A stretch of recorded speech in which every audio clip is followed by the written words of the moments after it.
Welcome in everyone to Why It Matters Gaming. Making some Summoners War videos here, mainly from the free-to-play perspective of things. I myself have been playing for, I think it's 3 going on 4 years. Been free-to-play since day one. Now, there's a lot of things, there's a lot of talk between free-to-play and people who play, or who pay to play the game.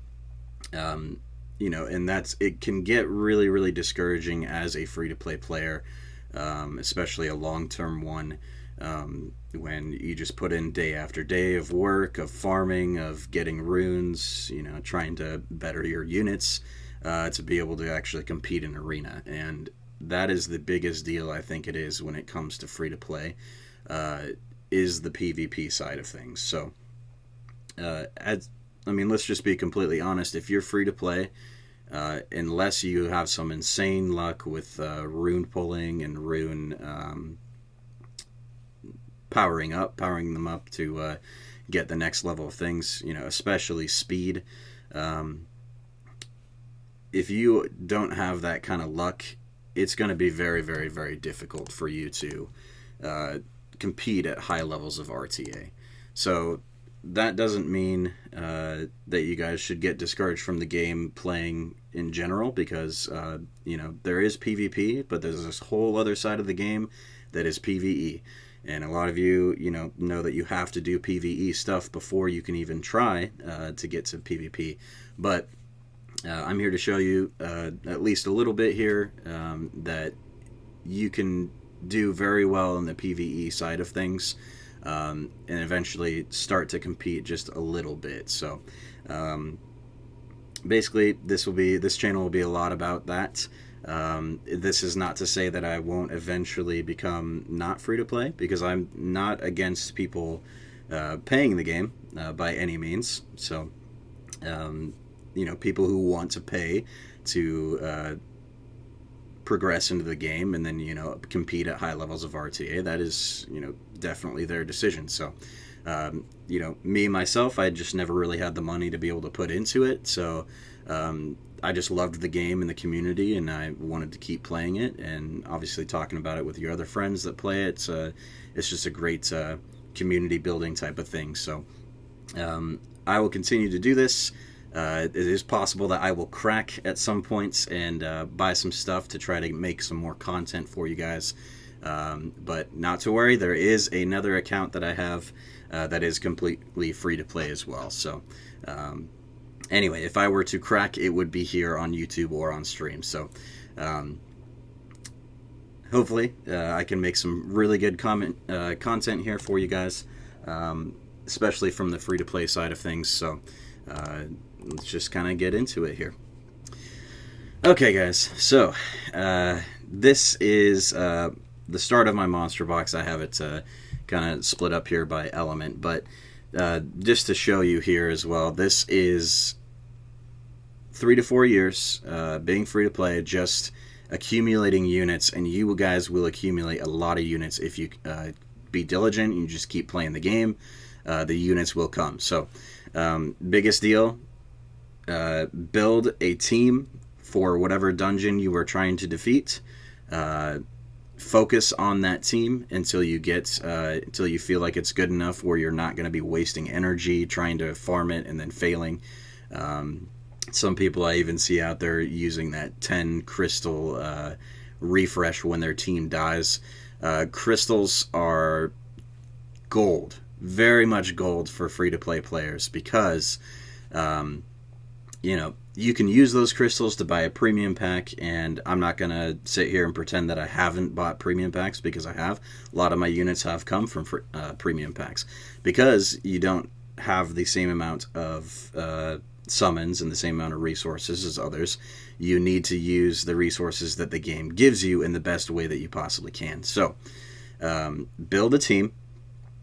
Make sure that team can defeat B10 of whatever dungeon you're trying to do, and then you just farm it just all the time. Keep farming over and over and over again. It's best if your team is as close to 100% as you can. But just keep farming that level, and then you will get better runes to put on your monsters to make your teams even better.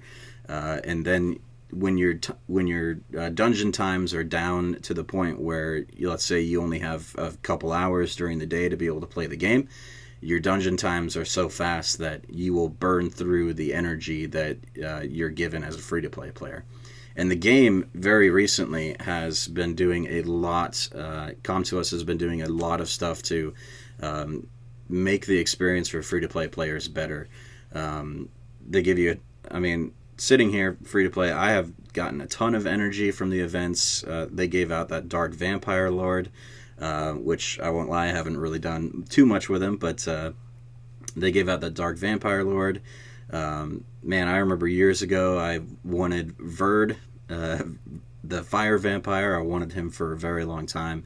It took me forever to get him. Now in the game, he was not only given away in an event, but he is also now a fusion monster that you can get much easier. So they've continually over the years made it better for free-to-play players, and I can attest to that being there throughout the years of the gaming for it. So anyway, with all this other stuff, they came out with the Second Awaken monsters, all of that Dimensional Hole stuff that's going on is great content, especially for free-to-play, because basically they took 2 and 3 star monsters and they gave them that 5 stats. So it does take a little bit of time to be able to build those Second Awaken monsters, especially if you don't have the rune quality to be able to beat the Dimensional Hole at a high level.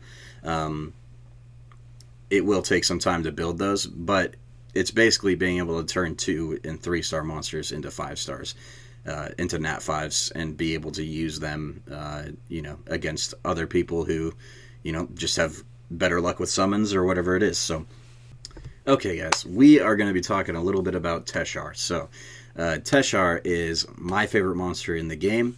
I remember, I think I was about a month to a month and a half into actually just playing the game.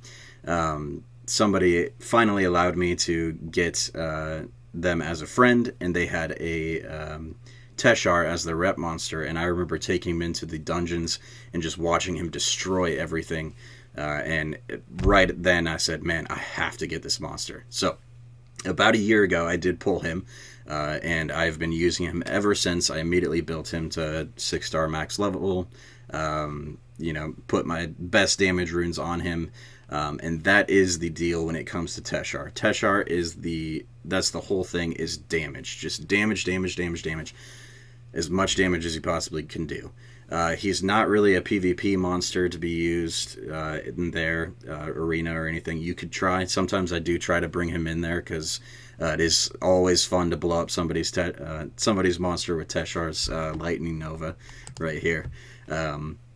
Always fun to blow up somebody's monster with that, but mainly he's PvP. So build him. If you are lucky enough to get him, first of all, congratulations.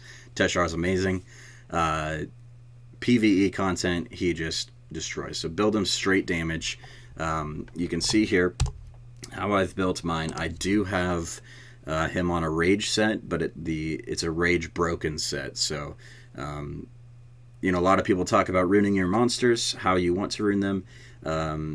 4 sets are really nice on monsters because they give them specific abilities, sometimes like violent, but basically you just need stats. So I built him on rage. I found 4 rage runes that I could use because I wanted to get as much crit damage as I possibly could. So you can see the way I've built him. I have him about 3,300, a little over 3,300 attack. Crit damage, I tried to get as much as I possibly could on him, and this is doing this from free to play. So, I acquired these runes over a long period of time. However, I think 234% crit damage is pretty good for my Teshar. And he does destroy everything that I want him to destroy. So you can see that I built him with less crit rate, 56%. I do want to get slightly more crit rate on him because I will be able to get him to 100% with the people that I run in my team as well, the other units I run with him. So I run Teshar in a team with Charlotte as the leader. So Charlotte, her leader skill increases the critical rate of wind monsters by 38%, and that's everywhere. So in the dungeons, it's fantastic. Teshar has his own crit rate leader skill. It does 33%, but him being a wind monster, I wanted to give him that extra 5% just to be able to crit even more often. So I have built my Charlotte on a damage build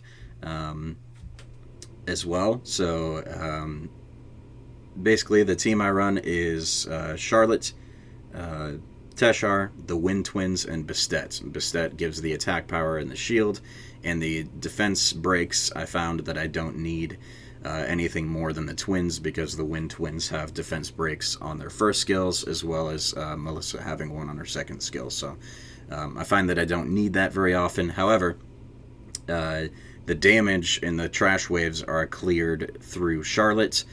Coming down first, she'll use her third skill. Teshar will come in with Tempest and clean them up. Next wave, she will use Toy Knight, and then Teshar will come in and clean it up. Teshar does not have the greatest AI. Sometimes he does not Tempest, so it does kind of bring your times down a couple times when it doesn't happen. However, that happens with a lot of other units as well, so it doesn't have to be Doublelutions. I have done Doublelutions before, and they clear trash waves very well. However, my Teshar, I feel like, is just better for me because he just continually can use Tempest because he will kill somebody every single time that he uses it, at least. So, okay, guys. So, like I was telling you, there is Charlotte with the Wind Twins, Teshar, and Bastet. So, the idea here is that Bastet protects everybody with the shield against the Giants' counterattacks, and we just do so much damage that we clear him, clear both the mini-boss and the boss quickly. So I'll go ahead and just start it up here. So, like I said, guys, farm for free-to-play. That is the only way that you're going to be able to get anywhere near competing with anybody in PvP. So you have to have the rune quality, and there's no way around that. So just farm as much as you can. So you can see that she comes in, and then the twins, I do need to get them a little bit better speed tuned. I recently actually removed all of the runes off my monsters and re-runed some of them. So I started with my dragons team, so this giants team was kind of secondary for starting to actually rune up my teams. So now I do have Giants team there. Now, you don't need... a lot of people want to get their dungeon times or their Giants times down to like 30 seconds or 35 seconds. It's tough to do when you're free to play, but it is possible to do. If you focus on your dungeon teams, it is possible to do, but... if you've been free to play and you're farming at a consistently anywhere from a minute to a minute and 30 seconds, I mean, that's pretty fast farming when it comes to that. So a minute to a minute and 30 seconds, I mean, I'll be farming on my phone, and if it's a minute to a minute and 30 seconds, I'm checking my phone pretty periodically when I'm farming. If my team was any faster, then I would just have to literally just hold my phone in my hands and not be able to do anything else because I would just be continually doing it over and over again. And that is nice, for people who want to be able to do that. But if you're trying to play Summoner's War while you're doing some other stuff, I mean, a minute to a minute and 30 seconds is pretty fast time to have to keep checking your phone. As long as it's, pretty close, or as close as you can get it to 100%, so that you're not wasting that energy. That's the best way to do it. Honestly, a minute and 30 seconds is not that bad of a team. So Okay, guys, I know that I told you that Teshar is mainly just PvE, but I also did tell you that sometimes I'd like to throw him into some PvP stuff. So we're going to try him out here. Don't know how well runed these monsters are. If they are, they will probably crush me, but let's just go ahead and try it out, see what happens. Try to get that Teshar damage in. So basically what I'm doing is a standard cleave team that a lot of people know. You need a defense breaker, you need an attack bar booster. Most of the time you need a stripper as well. Triton is an amazing monster for that. Triton, quick story about him. He was my very first Nat 5. He was also my second Nat 5. So I pulled dupe Tritons right away when I was playing the game. And I ended up feeding the second Triton into the first Triton to be able to 6-star him. However, if I would have known that they would make these updates to be able to give us the ability to feed our dupes, it's very possible that I would have just kept him to be able to buy some runes from that shop, because with free-to-play, unless you just get insanely unlucky with some summons and just pull dupes of everything, you're not really going to use that shop very much unless you pull a bunch of dupes. So tough to do as free to play, but we will see what Teshar and Triton can do here.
Okay, so you guys can see that you can use Teshar. These guys' runes probably weren't the greatest runes out there, or the great, obviously not the greatest runed monsters, but you can use Teshar in Arena, and it is fun to just blow up somebody's monster. That was the thing with him in PvP, because I don't have him built on that crit damage. Or sorry, I haven't built crit damage and attack power, and I don't have a lot of crit rate. That is where the drawback is for me when bringing Teshar in, because he doesn't crit all the time. He crits just over 50% of the time. So that, I think, is what was happening there. However, we were victorious. So that is going to conclude my first video, guys. Thank you for watching. Follow along with me on these videos. Go ahead and subscribe if you want to. I do have the email there down, over there. I have the email that you guys can go ahead and send me an email. A lot of you free-to-play players, if you have any questions about being free-to-play, or just even if you want to just ask me a question about, what my experience with being free to play has been with the longevity of my account. So go ahead and send me an email if you got some questions, or even just a comment down in the comments there. Ask anything that you want to see that comes with being free to play. Go ahead and throw it down there, and I'm just going to continue to make some videos, and hopefully you guys follow along with me and see what the free to play side of things is like.